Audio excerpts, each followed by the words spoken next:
It's round 2 of the Prag Masters, and we're going to have a look at the game of the day. An absolute thriller of a game played between tournament leader Vincent Keymer, who won a very nice game with the white pieces yesterday against Wei Yi, the top seed.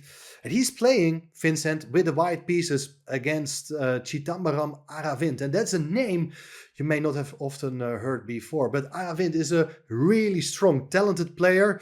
And he's getting finally a chance to compete with world's best players in a classical tournament. Let's have a look at what happened at this game. And if you want to see more of this event, make sure to become a subscriber to this channel. Thanks for the support. Let's have a look. 1d4, d5, c4, and now the Queen's Gambit accepted. Black is taking the pawn on c4, knight f3, and in most cases you will see here the move knight f6, but Aravindh goes for this move a6. It's an interesting idea. I've played it also myself a couple of times, and the idea is pretty simple, as Black would like to strengthen the chain here and stick to the pawn on c4.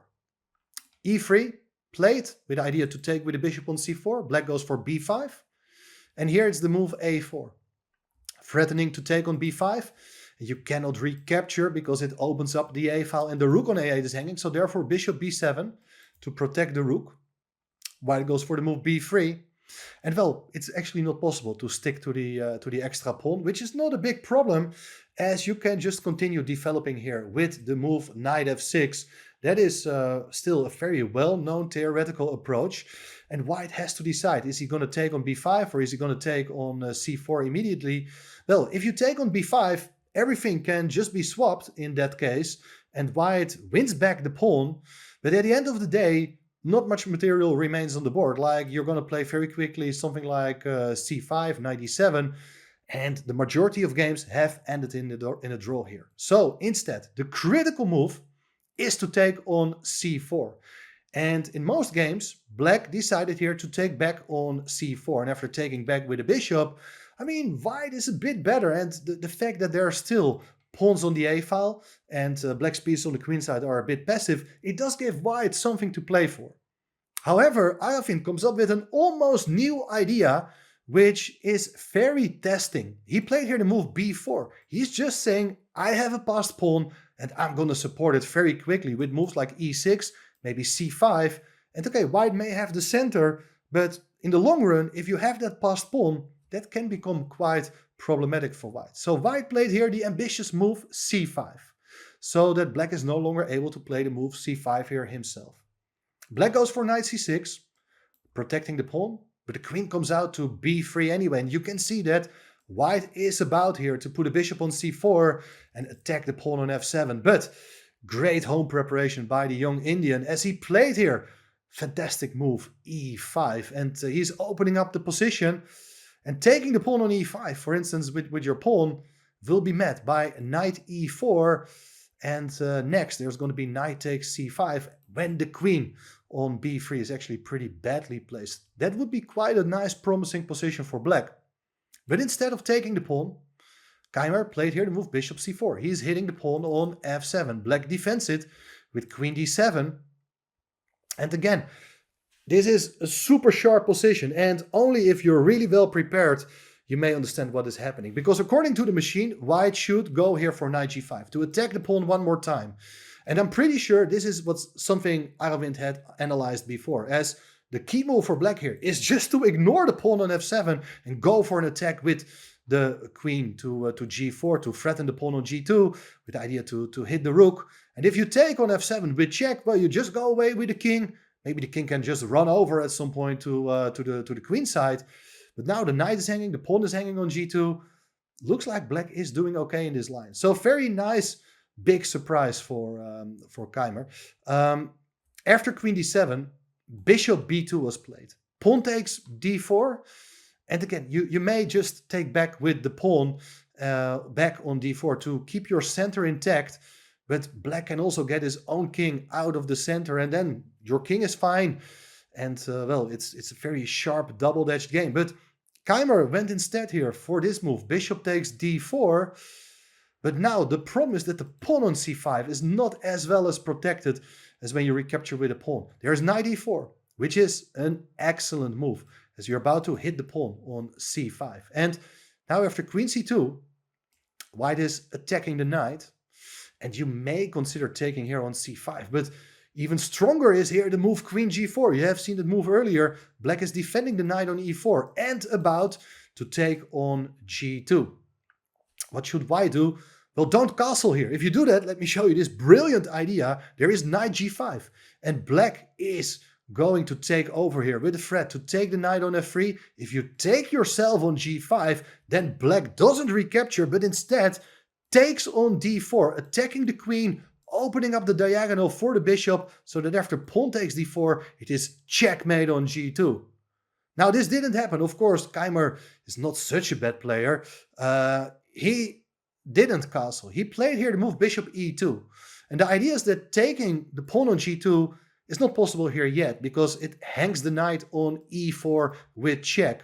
But what should black do? Black really wants to take the pawn on g2, obviously, and therefore a move like bishop e7 could be very clever, because then you're threatening to take, as the knight is not hanging, as it doesn't come with check, and the rook on h1 would be hanging in that case as well.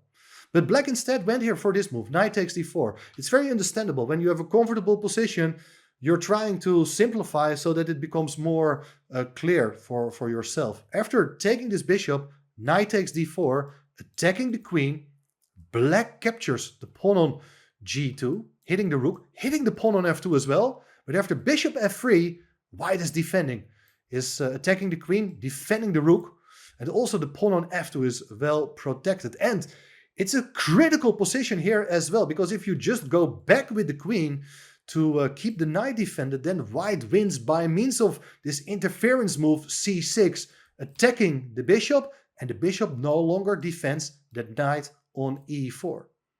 Let's take back one move. Instead of queen g6, the key move here for black, the only move to stay in the game, is to play the move b3. And b3 is such an excellent move as you attack the queen, and obviously if you take the pawn, there's queen takes f2 with check, and black is actually winning. So white doesn't have anything better but to go for the exchange of queens. Bishop takes g2, pawn takes c2, and well, you may take on c2, but you don't want to deactivate your pieces. Knight e2 was played in the game. Critical move as you're attacking the knight on e4. If you take that knight, then the bishop is going to take on b7 when the rook is hanging, as well as the knight on d2. Instead, the key move for black is to move the knight away, capture the pawn on c5, and defend the bishop. Bishop takes bishop, you take back, and now white is 2 pawns down, but he can do some material damage work here by playing the move king e2. And after bishop to b4, he can wrap up the pawn on c2.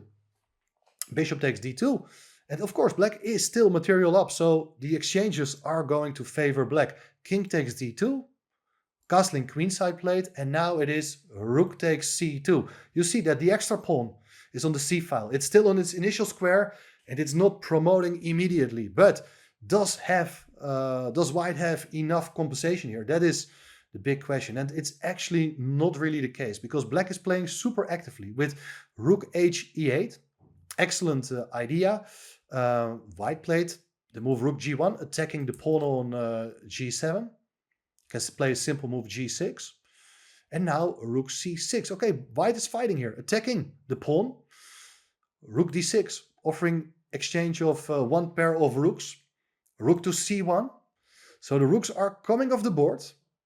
It looks like you're about to regain a pawn. But there is knight d6, which is an excellent move, because taking the pawn on a6, it's not very attractive. If you go for the move king b7, you cannot drop back with the rook to a5, as it runs into knight c4, you're winning the rook. The only move in that case is to play rook c6, but after rook a8, that pawn on the a file can no longer be defended, and black is super active, having an extra pawn, really good winning chances. Instead of taking the pawn on a6, they follow the move f3 to prevent a knight check anytime on e4. But after king b7, the king is supporting both pawns. And now I think the position is already very bad, and it's difficult to say if white is able to save the game or not. But definitely the next move, rook c5, is not really good, because it does give black the chance to play a wonderful move. As here, the way to make progress is based on the move rook to e5. Fantastic idea to initiate the exchange of rooks.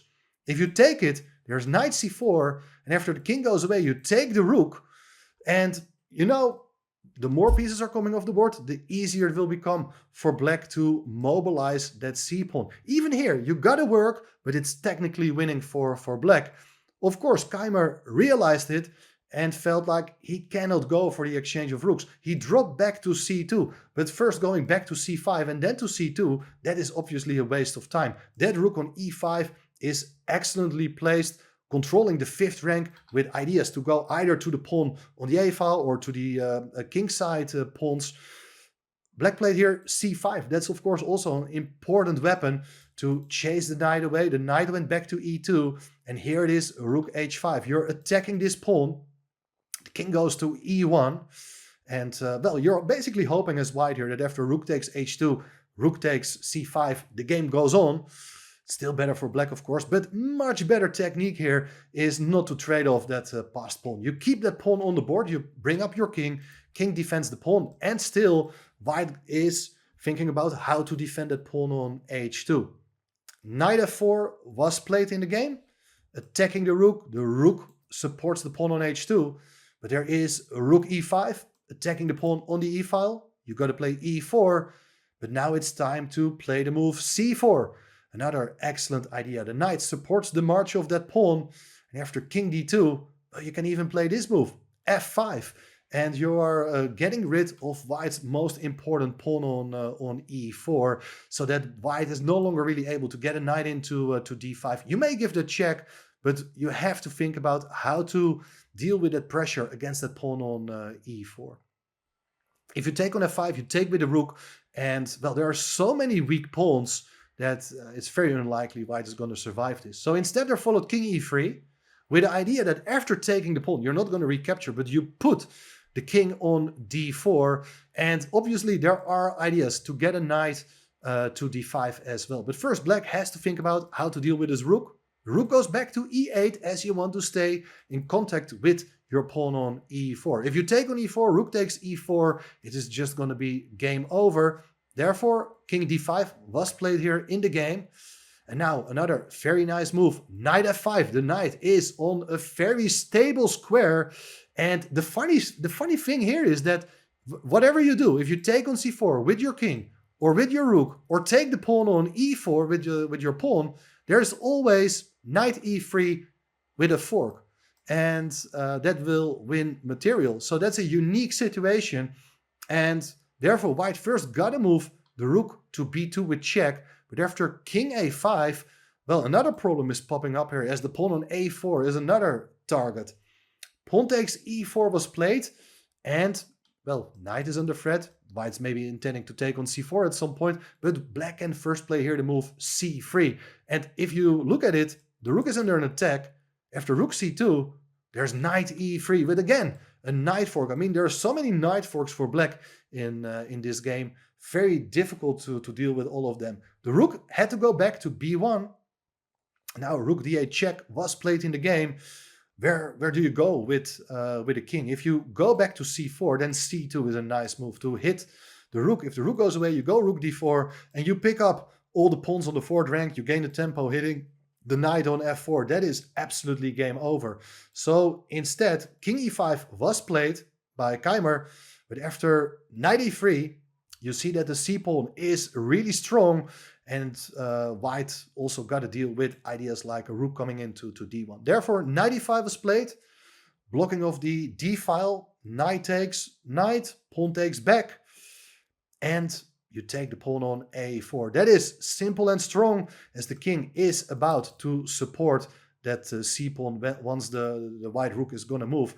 After rook a1, there follow the move king b3, and white stopped the clock here. Resign the game.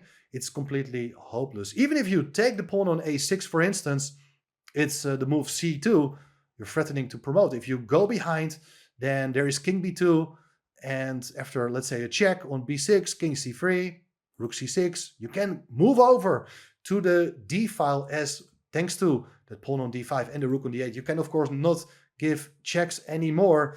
Black is going to promote a pawn. It's going to take really a few more moves before white is able to generate counterplay. In those cases, you can give up the rook for the pawn as well. And the king and pawn endgame, since you're much faster as black, it should be very easy to win the pawn on h2, and the pawns will eventually promote. Well, that is what happened in round 2, and that means that Aravindh is actually taking over the lead. He's on 1.5 out of 2, defeating Vincent Keymer in very impressive style. So that is a very good sign for him for the rest of the tournament. Stay tuned for more updates, and if you do like this video, don't forget to give it a like, and I will see you soon again. Bye bye.